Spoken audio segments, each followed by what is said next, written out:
Сегодня исполняется 80 лет со дня разгрома немецко-фашистских войск в битве за Кавказ. Она продолжалась 442 дня. В Малгобеке прошло памятное мероприятие, посвященное двум исторически важным датам – 80-летию Победы в битве за Кавказ и 16-летию присвоения Малгобеку звания города воинской славы, которое мы отмечали накануне. В нем приняли участие высокие гости. Глава Ингушетии отдал дань памяти погибшим и возложил цветы к памятнику защитникам города. Махмуд Али Калиматов отметил, что жители Кавказа внесли огромный вклад в великий подвиг советского народа, победившего фашизм. Мы никогда не забудем их доблесть и мужество. В честь этого важного события участники международного проекта «Непокоренные» в Малгобеке развернули самое большое в мире знамя Победы.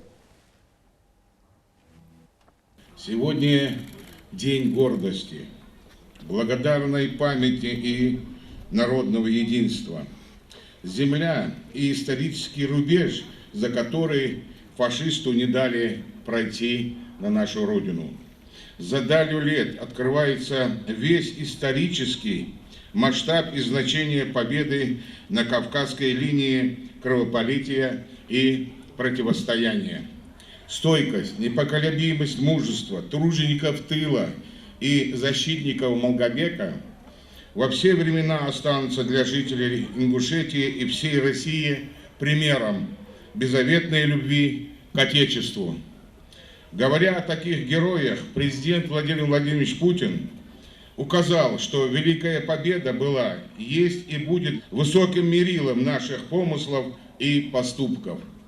Наш народ сражался за свои святыни, за Родину, за свой долг, за культуру, за родной язык, за нравственные и духовные ценности, за свободу Европы, за мир на планете. В настоящее время россияне следуют этим ценностям и заветам в зоне специальной военной операции на Украине военнослужащие из Ингушетии, всех регионов нашей большой России, проявляя храбрость и отвагу, обеспечивают стратегическую безопасность нашей Родины Россия. В боях за Кавказ, Малгобек, представители нашего многонационального государства убедительно напомнили всему миру, что никакой враг нас не одолеет. Своим подвигом доказали, что правда жизни сильнее гитлеровской идеологии смерти.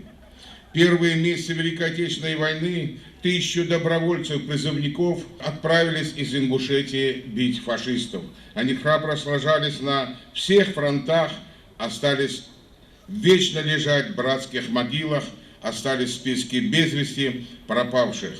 Мы помним их, не жалея жизни, пройдя боль и тяжкие испытания, победил жестокого врага, сберег свободу и независимость любимой Родины России.